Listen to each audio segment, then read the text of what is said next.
네, 오늘 정치권 이슈들은 이상휘 세명대 교수 조기현 변호사와 함께 자세하게 짚어보겠습니다. 어서 오십시오. 네, 안녕하십니까. 네. 조금 전에 보신 것처럼 내일이면 윤석열 대통령 취임 1주년을 맞습니다. 윤 대통령이 오늘 국무회의에서 외교안보 분야를 중심으로 지난 1년 동안의 성과를 설명을 했는데 한일 관계와 한미동맹 재건, 또 북핵 확장 억제 강화 등을 주요한 성과로 내세웠습니다. 먼저 교수님, 오늘 윤 대통령의 발언 어떻게 좀 들으셨습니까? 벌써 뭐 취임 1주년이고 이에 대한 어떤 성과에 대한 부분들이 여야를 막론하고 지금 쏟아져 나오고 있는 상황입니다. 상당히 좀 예의주시할 필요가 있는데요. 대통령이 일단 외교 안보 중심에 이제 그 성과를 이야기한 것 같습니다.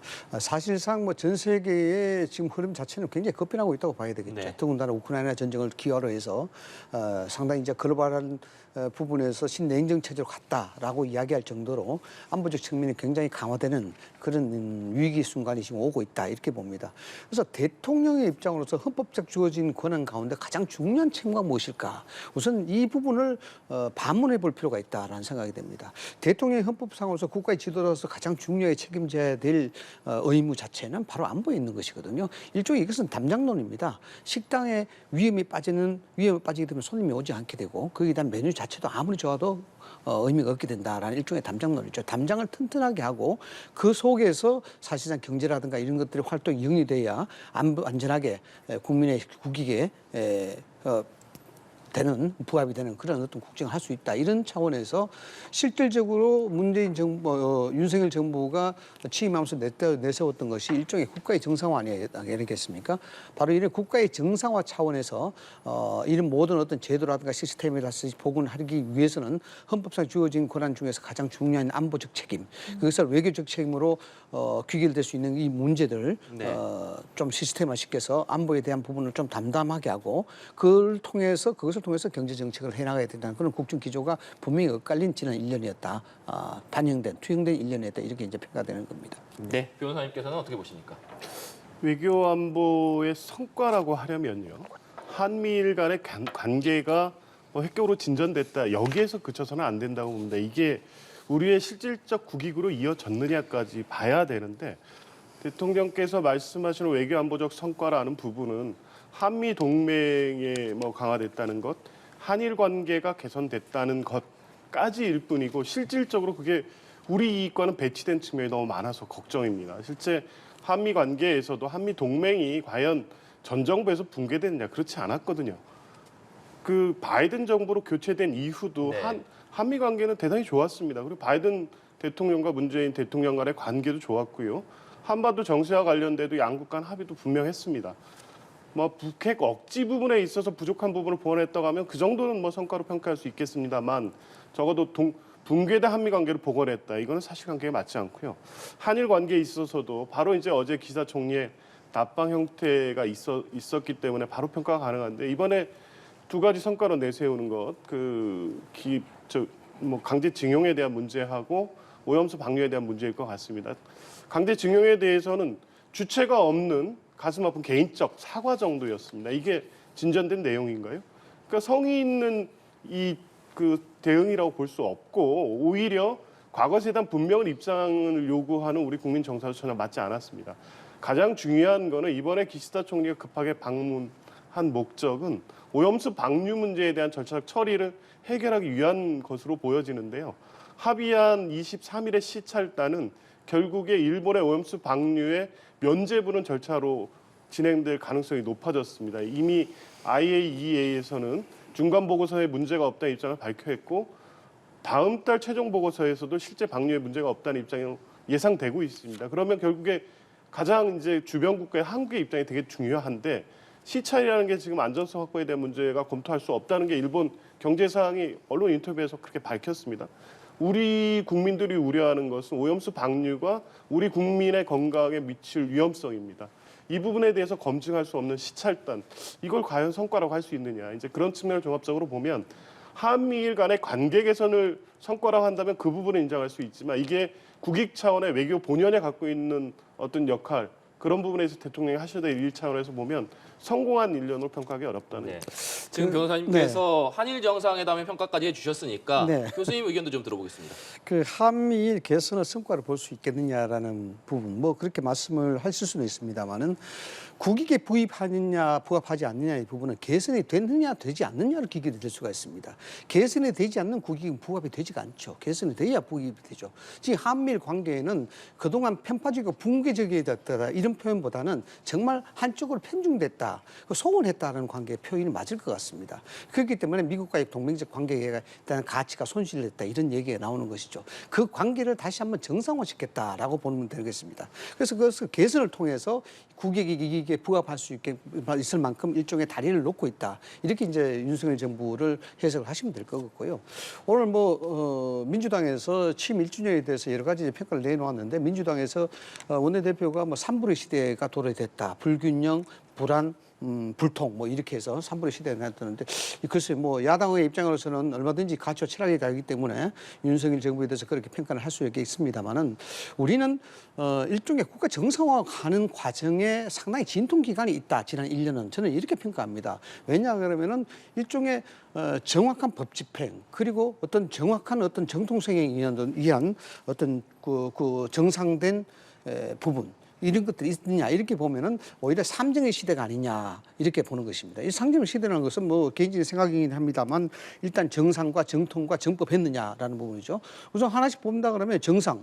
결국 국가의 정상화를 이야기하는데 원전에 대한 탈이념 이 부분 이런 것들은 새로운 어떤 경제 가치 체제로 정상화로 돌려놓는 것이고 문재인 정부가 여러 가지 부동산 정책이라든가 이런 것들을 통해서 소득 주도 성장 이런 걸 통해서 반시장적 경제 원칙을 이야기를 하고 그렇게 추진해 왔습니다만은 윤석열 정부가 들어와서는 이 부분들을 시장 친경제로 시장 경제로 돌려놨단 말이죠. 이런 것들은 일단 정상에 가까운 표현으로 이야기를 해야 되는 것이고 그다음에 정통에 대한 부분도 있습니다. 이것이 일종의 외교 안보의 부분을 국한해서 말씀을 드린다 그러면은 이것이 정통했느냐에 대한 부분입니다. 그 정통이라는 부분이 뭐냐? 한미일 관계에 있어서 적어도 미국과의 관계에서 가치 동맹에 대해서 충실했느냐 이런 부분들은 우리가 염두에 둘 수 있는 것이고 또 헌법상에 이야기하고 있는 우리 헌법적 1조에 있는 자유민주주의 공화국에 대한 그 헌법적 가치를 우리가 했느냐? 그러면 친중의 행보는 무엇이었느냐? 친북의 행보는 무엇이었느냐? 이런 것들을 본다 그러면은 이것을 다시 바로 세우기 위한 어떤 정통적 행보를 했다. 그래서 정상화 정통이다. 그럼 나머지 하나는 뭐냐? 정법적이다. 정부가 정확한 법 집행을 했느냐에 대한 부분 아니겠습니까? 이런 것들은 가장 대표적인 예로 노조의 어떤 상당히 정치화된 이런 부분 이런 것들을 불법적 기조로 확실하게 단죄하겠다 이런 부분들은 원칙을 그대로 실행을 했습니다. 그래서 어떤 정치적 시기에 좌고 우면하지 않고 법 집행을 해야 되겠다는 대통령의 어떤 의지 이런 것들이 오히려 삼불이 아니라 삼정의 시대를 끌어나가기 위한 대통령의 지난 행보였었고 이런 것들 과정에서 우리는 불과 1년밖에 지나지 않았기 때문에 그런 과정을 겪는 상황에서 우리는 진통을 겪고 있는 것이다. 저는 그렇게 해석을 할 수 있다 이렇게 봅니다. 네, 정상, 정통, 정법이라는 삼정이라는 용어를 또 새로 언급해 주셨는데 조경 변호사님 생각 좀 듣겠습니다. 글쎄요. 그러니까 그 1년의 성과를 강조하든 아니면 그 부분의 1년에 대한 어떤 국정 과제에 대해서 담담하게 소회를 밝히든 간에 근데 냉정한 객관적 사실에 기초해야 되는데요. 자꾸 비정상의 정상화를 말씀하시는데 비정상이라는 게 이제 과거 정부에 대한 탓에서부터 시작되기 때문에 이제 그렇게 말씀을 하실 수는 있는데 뭐가 비정상이었는지에 대해서 불명확합니다. 그러니까 외교안보 부분에 있어서는 이제 한미 동맹에 문제가 있었다 해서 출발해서 결국에 그걸 복원했다고 얘기하는 것 같고 경제도 문제 반시장 정책 이런 걸 얘기하는데요. 실제 그렇지 않았잖아요. 그러니까 이제 정상화라는 걸 강조하기 위해서 과거 정부의 비정상화를 강조하는 것뿐이지 실제 그게 현실에 맞는 분석이냐 저는 동의하기 어렵습니다. 알겠습니다. 윤 대통령 취임 1주년을 맞아서 연합뉴스TV가 연합뉴스와 공동으로 여론조사를 실시했는데요. 윤 대통령이 지난 1년간 국정 운영을 잘했다는 응답이 37.5%, 못했다는 응답 60%가 나왔습니다. 분야별로 보면은 가장 잘한 분야가 국방 외교 분야, 비교적 낮은 평가가 나온 분야가 경제였는데 먼저 여론조사에 담긴 민심 어떻게 해석하시는지 여쭤보겠습니다. 초기에 윤석열 정부가 출발할 당시에는 이 예. 외교 안보 문제가 가장 취약하다 이렇게 이야기를 했습니다. 그러다가 뭐 한일 관계에 대한 본문을 트고 또 미국과의 정상회담을 트고 여기에서 이제 우리 국민들이 미래적 가치를 조금 발견했다라는 그런 식으로 해석이 될 수가 있는데 예. 앞서도 여러분께 앞서도 말씀을 드렸습니다만은 실질적으로 식당을 한다고 생각한다 그러면 그 식당이 안전해야 된다는 뜻이 일종의 우리 국방에 대한 부분을 담장으로 비교를 할 수가 있는 겁니다. 그 담장이 튼튼해야 된다라는 것이고 지금 동북아 정세라든가 이런 것들이 권위주의 국가 중국과 러시아라든가 북한이라든가 이렇게 블록화되어 있고 일종의 체인화되어 있는 그런 상황에서 우리가 어느 쪽 블록에도 서지 않게 되면은 안보에 대한 중대한 결함을 발견할 수 있고 여기에 대해서 위기를 느낄 수가 있다. 이런 것들이 국익에 대한 부분들을 실천해야 될 대통령의 막중한 안보 책임으로서는 예. 당연한 어떤 책임과 의무다 이렇게 봐야 되는 것입니다. 그래서 여러 가지 외교 정책이라는 것이 정당마다 다 다를 수가 있겠죠. 미국과의 어떤 뭐 친하게 지내야 된다, 그렇지 말아야 된다, 뭐 이런 논란이 있을 수 있습니다만은 윤석열 대통령이 국민으로부터 선출된 것은 헌법적 기초에 의한 민주주의 자유주의공화국에 대한 자유민주 체제의 수호였습니다. 그리고 법 집행에 대한 엄정한 어떤 법 집행 이런 것들이 염두에 뒀기 때문에 이런 부분에 있어서 실질적으로 미국과의 관계가 개선이 되고 일본과의 관계에 있어서 감성적이라기보다도 실익적이고 현실적으로 접근했다. 이런 것들의 평가받음으로 인해서 지금 여론조사에서도 가장 미진한 부분에서 가장 성과가 있는 부분으로 진일보하는 형태로 이제 나타났다. 이렇게 이제 해석을 할 수가 있습니다. 말씀하신 것처럼 이 외교 분야가 초반에 좀 취약한 부분으로 뽑히기도 했고 또 지지율 하락의 원인 중 하나로 꼽혔었는데 지금 취임 1주년을 앞둔 시점에 가장 잘한 분야로 꼽혔거든요. 배경에 대해서는 어떻게 생각하시는지요? 글쎄요, 뭐 다소 인색한 평가로 들릴 수도 있겠습니다만 상대적인 차이일 뿐이지 실제 정부가 강조하고 성과로 지금 뭐 취임 1주년에 기해서 지금 내세우고 있는 성과에 비해서 국민들은 그렇게 호의적 평가는 안 하고 있다고 보여집니다. 39%고 실제 전체적인 정권 그 지지율보다 2% 정도 높은 건데요. 한미일 정상회담, 한미일 간의 어떤 안보 협력 체계 그 자체에 대한 성과에도 불구하고 실제 그 내면을 들여다보는 거에 대한 국민적 평가는 분명합니다. 한미 관계 동맹 강화 또 한미일 간의 안보 협력을 넘어서 실질적인 안보 동맹까지 가려고 하는 이것이 과연 우리 전체 안보 상황에 도움이 되느냐. 오히려 동북아의 어떤 불안정성을 강화하는 게 아닌가. 지금 아까 말씀하셨는데요. 북중로의 블록화하고 한미일 동맹 협력은 원인과 결과를 뒤섞어서 얘기하면 안 된다고 봅니다. 예. 한미일의 안보 협력 또 일본까지 끌어들인 동맹 체제로 가는 것이 오히려 북중러의 블록을 지금 가속화하고 있죠. 원래 중국과 러시아, 북한 관계는 약간의 협력 관계이면서 늘 상호 긴장 관계가 있었습니다. 근데 오히려 한미일이 군사적 협력을 강화하면서 북중러가 지금 결합하는 상황이 돼 있기 때문에 이것이 결국에 부딪히는 한반도의 안보 불안성이 가중된다는 이런 분석도 있는 거 아니겠습니까? 실제로 그렇고요. 반면 그에 비해서 그렇다고 하더라도 그러한 안보적 필요성에 의해서 그러한 한미일 협력 체계를 강화한다고 하더라도 이제 그 반면에 경제적 이익을 훼손시키면 안 되는데 결국에 이제 친중 반중이라는 이렇게 획일적 논리로 해서 중국과의 경제적 문제가 얼마나 심각해졌습니까? 7개월째 무역 적자가 계속 되고 있고요. 이제 반도체 부분에서 심각한 문제가 발생되고 있습니다. 이게 국익에 맞는 외교를 실현했느냐 이런 측면에서 보면 상대적으로 국방 외교에 높은 점수를 주고 있기는 하지만 전체적으로 국방 외교에 대해서 뭐 높은 기대를 갖고 있거나 충분히 잘했다. 이렇게 국민들이 평가하고 있다고 보기는 어렵다고 봅니다. 네. 윤 대통령은 또 오늘 국무회의에서 전세 사기 엄단 의지도 밝혔습니다. 그러면서 집값 급등을 초래한 과거 정부의 반시장적 정책이 전세 사기의 토양이 됐다. 이렇게 문재인 정부를 비판하기도 했습니다. 또 거야의 입법에 가로막혀서 필요한 제도 정비가 어려웠다. 이렇게 얘기를 하면서 문재인 정부 그리고 민주당을 동시에 비판하는 발언을 하기도 했는데 변호사님께서는 이 발언을 어떻게 들으셨습니까? 2020년 8월이었나요? 국민의힘 연찬에 대통령께서 가셔서 더 이상 환경이나 야당 탓하지 말자라는 말씀하신 적이 있습니다. 국정 초기이기 때문에 초기에 뭐 인사나 여러 가지 문제에도 불구하고 이제 좀 국정을 바로 잡아서 뭐 새로운 어떤 정부가 보여줘야 될 어떤 집중하고자 하는 어떤 결단이 있으시다 이렇게 봤는데 1년이 지난 지금까지도 여전히 과거 정부 탓, 환경 탓을 하시고 있다. 그렇게 보여지고요.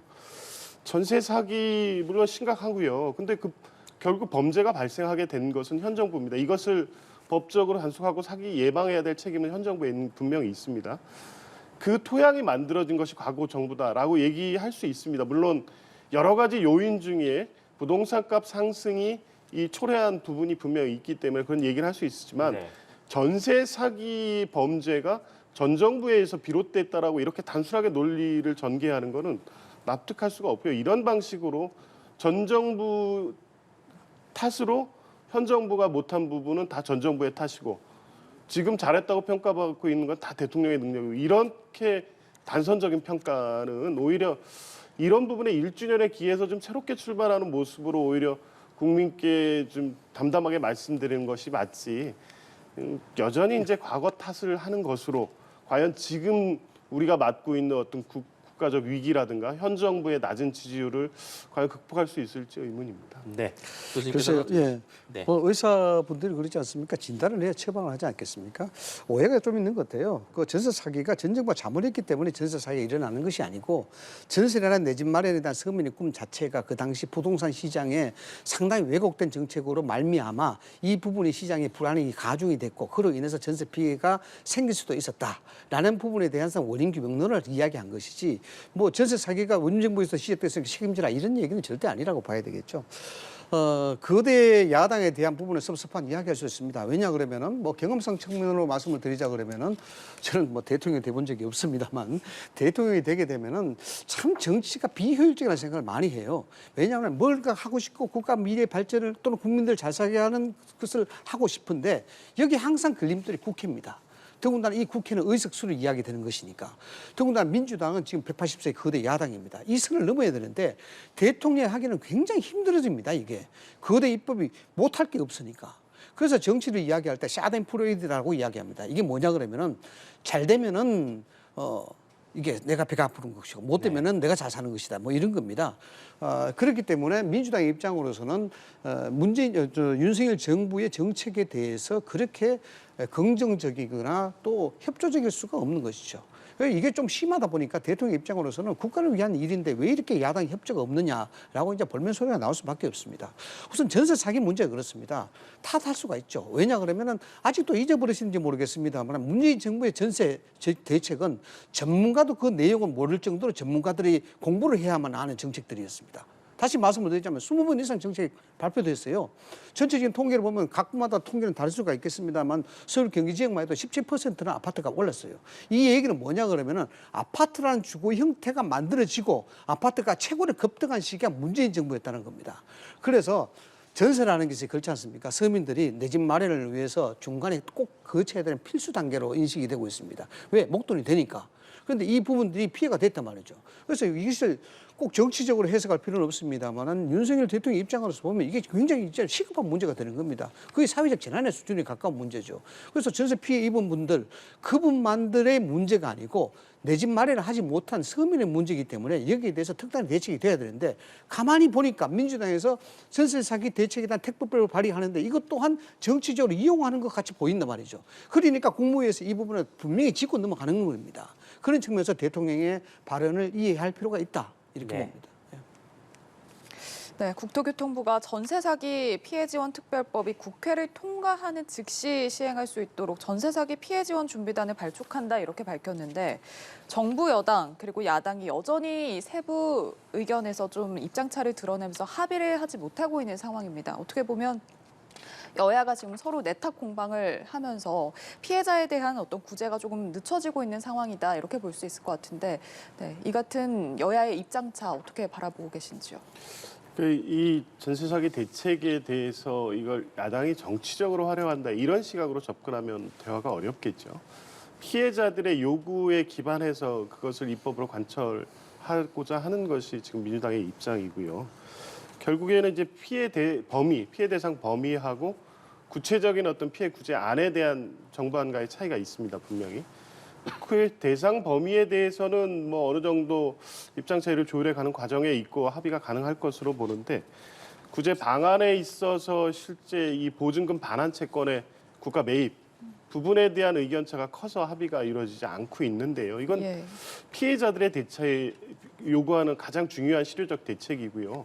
결국에 보증금을 회수하지 못하면 결국에 그분들은 전 재산이라고 할 수 있는 재산이 다 뭐 회수할 수 없는 상황이 되기 때문에 예. 단순하게 임대주택으로 매입해서 살게 하거나 이런 단기적인 처방안으로는 실효적인 대책이 될 수 없다는 것입니다. 그래서 이제 이런 부분에 대해서 반드시 이번에 이 그 피해 대책안에 포함돼야 된다는 것이고요.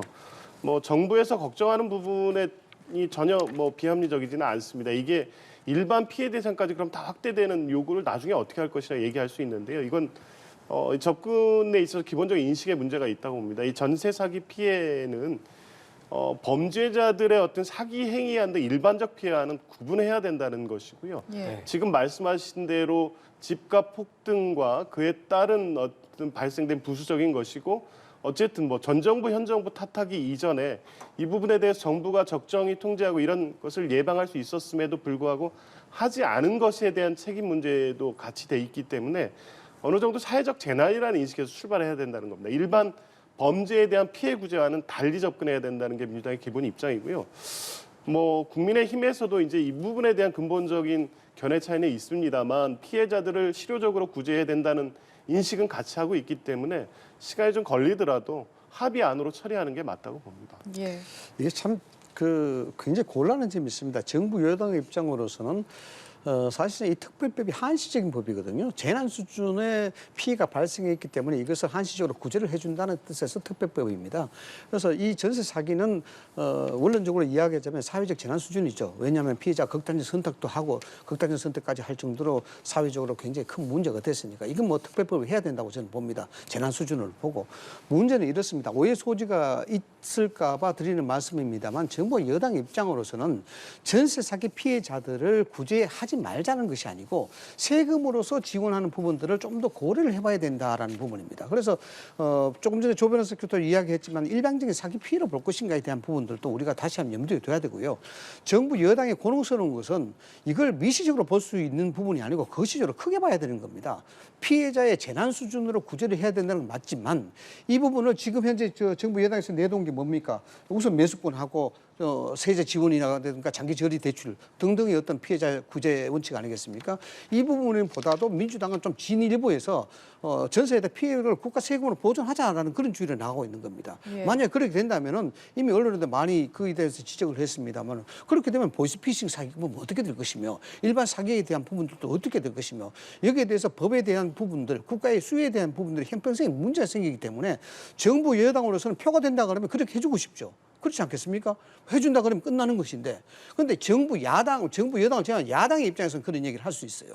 그래서 그것을 가지고 국민의힘, 정부 여당은 전세 피해 사기에 대해서 상당히 가볍게 생각을 한다. 이런 어떤 프레임을 몰아버리면 이것이 정치적 행위로 갈 수 있다. 이것이 자칫 전세 사기 피해자를 구제하는 것이 아니라 이걸 정치적으로 활용할 수 있다는 그런 뜻에서 드리는 말씀입니다. 그래서 이 부분은 실제적으로 급하게 서둔다고 되는 문제는 아니에요. 왜냐하면 전체적인 큰 판을 봐야 되기 때문에 예. 사기 사건이 얼마나 많습니까? 선진국은 개인 간의 사기 사건을 정부가 세금으로 보전하는 경우는 없습니다. 그런데 이 부분은 재난 수준인 만큼 그에 응당할 수 있는 정부 여당의 고민도 있지만은 이것을 민주당이 너무 거칠게 몰아붙이면은 큰 판에서 문제가 생길 수 있다. 이런 부분으로 해석을 해야 된다는 겁니다. 알겠습니다. 주제를 좀 바꿔보겠습니다. 민주당 김남국 의원의 코인 보유 논란이 가라앉지 않고 있습니다. 김남국 의원은 이 가상화폐 보유와 관련해서 법적인 문제가 없었다라고 해명을 했고 또 오늘은 처음 문제가 불거진 지 나흘 만에 사과를 했습니다만 계속해서 정치권에서 이 문제를 놓고 논란이 좀 이어지고 있는 모습인데 교수님께서는 이번 논란 어떻게 보고 계십니까? 저는 뭐 들으면서도 이야기를 했습니다만 사과를 했더라고요. SNS로. 네. 이게 SNS로 가볍게 사과할 일입니까? 이것이 합법이냐 불법이냐의 문제가 아니고 국회의원의 선량 아니겠습니까? 국민이 선출한 국회의원입니다. 입법 활동도 해야 되고 국정 감시도 해야 되고 그에 따른 본인의 행동과 말에 대해서 국민적 영향이 얼마나 큰가를 봐야 되겠죠. 여기에서 굳이 불법과 합법을 따지지 않더라도 본인이 코인을 보유했고 그 코인의 성향 자체가 우리나라의 정부 입장으로서는 여기에 대해서 규율 대상이 아닙니다. 합법적으로 보지 않습니다. 그렇기 때문에 법도 아직 만들어지지 않은 상태고요. 여기에다 불법 은닉 자금이라든가 투기성이 강하기 때문에 여기에 대해서 청소년들이 따라하는, 청년들이 따라하는 이런 어떤 악영향도 있습니다. 그래서 국회의원의 본분으로서 과연 코인에 투자해야 되느냐 이 본질적인부터 생각을 해야 되는 것이고 또 여기에 대해서 굉장한 이게 화살의 시기가 팽팽하게 당겨졌을 때 활이 멀리 가는 겁니다.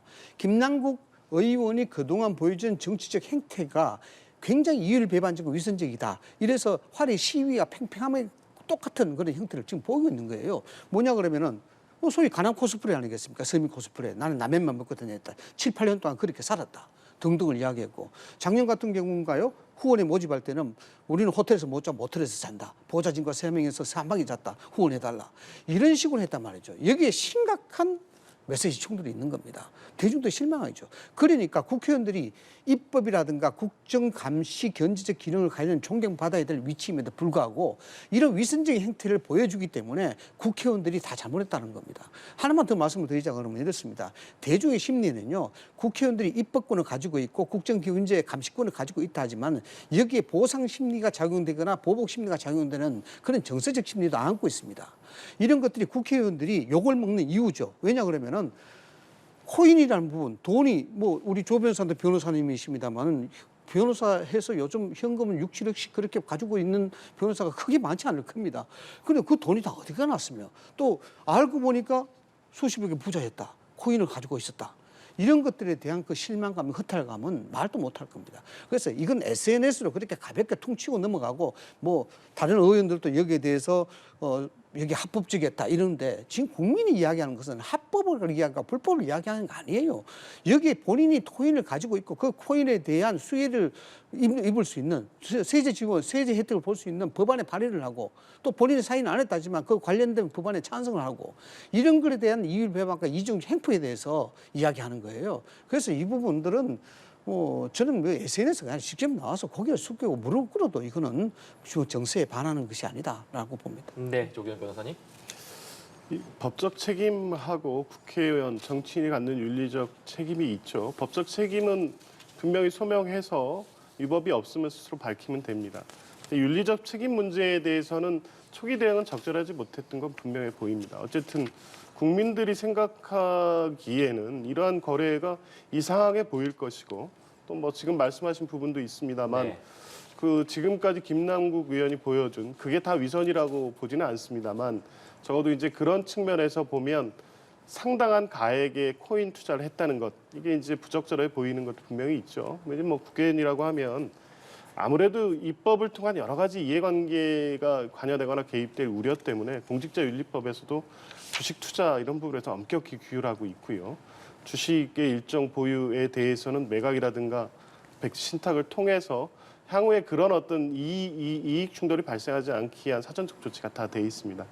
다만 코인 관련해서는 입법 미비가 분명히 있었죠. 이제 그런 측면에서 보면 지금 김남국 의원이 해명하는 여러 가지 이 사항들을 하나하나 따져보면 실제 그렇게 위법한 거래였다고 아직은 뭐 보기는 어렵습니다. 어느 정도 소명도 이루어지고 있고요. 근데 다만 말씀하신 대로 국민들께서 판단하시는 거는 법이 위법이냐 아니냐, 그래서 처벌받아야 되느냐 아니냐 이 문제를 얘기하고 있지는 않다고 보거든요. 며칠 동안의 소명을 통해서 어느 정도 납득도 하셨을 거라고 봅니다. 다만 국회의원이 이런 식의 거액 코인 투자를 한 것이 적절한지에 대해서 묻고 있는 부분에 대해서는 좀 더 겸손하고 겸허했어야 되는데 네. 초기에 어떤 법적 소명에 그 치중하고 그럼으로써 본인이 정당한다는 걸 강조하다 보니까 국민 정서가 계속 배치되는 상황이 지금까지 왔다고 봅니다. 예. 끝으로 이딴 설화로 윤리위에 넘겨진 김재원 태영호 최고위원에 대한 징계 소위 결정이 내일로 미뤄졌습니다. 황정근 윤리위원장이 만약에 정치적 해법이 등장한다면 징계 소위는 여러분이 예상하는 바와 같을 것이다 이런 말을 했는데 이를 두고서 자진 사퇴의 마지막 기회를 주기 위해서 결정을 유보한 게 아니냐 이런 해석이 나오고 있거든요. 예, 그 에크 해석도 그렇습니다. 이 말이 참 재밌는 게요. 정치적 해법이거든요. 참 이게 인용하기 쉬운 말입니다. 곤란하면 정치적으로 해결해야 된다 이런 것들인데 되묻게 된다 그러면 가령 지금 상황에서 정치적 해법이 뭘까? 지적하신 대로 자진 탈당이 가장 뭐 적법하고 아주 합리적인 어떤 그런 어떤 방법이라고 봐야 되겠죠. 그래서 예. 만약 자진 탈당을 하게 되면은 여기에 대해서 이제 내년에 그 총선에 대한 출마권이라든가 당에 대한 지도부에 대한 부담이라든가 이런 것들이 해소가 되기 때문에 아마 그런 식으로 자진 탈당이 정치적 해법의 하나의 방법으로 등장할 가능성이 굉장히 높다고 이렇게 봐야 되겠죠. 예. 저는 뭐 개인적으로 두 분 다를 좀 아는 인연이 좀 있습니다만은 실질적으로 국회의원한테 내년에 총선에 대한 출마 여부에 대한 공천 여부 이런 것들이 상당히 정치적 생명까지도 왔다 갔다 할 수 있는 그런 부분이다. 이렇게 이제 본다 그러면은 지금 현재 당내에서도 약간의 이제 찬반 양론이 있는 것 같아요. 과연 이것이 정말 뭐 국회의원 공천까지도 안 될 정도로 굉장히 위급한 그런 사안이냐 아니다. 뭐 당의 어떤 질서라든가 위기 확립을 위해서는 이 엄청 마속의 어떤 그 태도가 필요하다 이렇게 하는데 저는 뭐 개인적으로 이 부분에 대해서 충분한 여론의 질타를 받았고 본인의 정치 생명이 사실 좌우될 정도로 굉장히 심각한 어떤 여론의 공격을 받았단 말이죠. 그래서 이 부분에 대해서 본인들이 물론 자진 탈당이라든가 이런 걸 한다 그러면은 정치적 미래를 담보를 할 수는 없겠지만 향후 총선에 출마에 대한 고리까지도 열어두는 것이 뭐 어느 정도 좀 합리적인 판단 아니겠느냐 저도 그렇게 보고는 있습니다. 네. 자진 탈당 얘기를 해주셨는데 자진 탈당이라기보다는 최고위원직 사퇴에 무게가 좀 실리지 않았을까 그런 생각이 드는데 일단 김재원 태영호 최고위원이 자진 사퇴, 최고위원직에서 자진 사퇴한다는 것 결국에는 내년 총선 공천과 연결돼서 생각해 볼 수밖에 없기 때문에 두 최고위원이 최고위원직을 자진 사퇴할 가능성 있다고 볼 수 있겠습니까? 쉽게 결정하기는 어렵겠죠. 근데 당으로서는 가장 그나마 이제 좋은 시나리오가 자진 탈당을 하고 그것을 고려해서 징계 양정을 하는 것으로 생각하고 있을 텐데요. 지금 자진 사퇴, 최고위원직 사퇴라고 하면 적어도 내년 총선에 출마할 수 있는 기회는 남겠지만 그 공천 심사 과정에서 충분한 불이익이 예정돼 있습니다. 일단 징계에 회부된 것만으로. 근데 이제 중징계를 안 하는 효과 정도는 기할 수 있지만 이미 정치적으로 회복할 수 없는 상처를 입는 것이기 때문에요. 쉽지 않다고 봅니다. 근데 다만 자진 사퇴를 하면서 뭐 일정 정도 징계 수위에서 내년 총선에서 직접적으로 상당한 사실상 출마할 수 없을 정도의 불이익한 징계 처분이 아니라는 어느 정도의 어떤 뭐 내부적인 어떤 제한이 있다고 하면 최종적으로 고려는 할 수 있겠습니다만 어쨌든 막 지금 중징계가 다 기정사실화되면서 지금까지 왔기 때문에 두 최고위원이 아마 그 사이에서 어떤 결정을 하리라고 보는데요. 실제 이 윤리위원회가 독립적 기구로서 윤리적 심사만 한다고 하지만 이런 이 사안에서는 정치적 결단을 할 수밖에 없거든요. 아마 지도부의 어떤 의중이나 여러 가지가 좀 복합돼 있다고 봅니다. 제가 좀 헷갈렸는데요. 자진 탈당이 아니고 네. 자진 사퇴입니다. 네. 그래 되면 거리가 인정이 되기 때문에 네. 지도부 공백을 메울 수가 있죠. 네. 알겠습니다. 여기까지 듣도록 하겠습니다. 이상희 세명대 교수 조기현 변호사와 함께했습니다. 오늘 말씀 고맙습니다.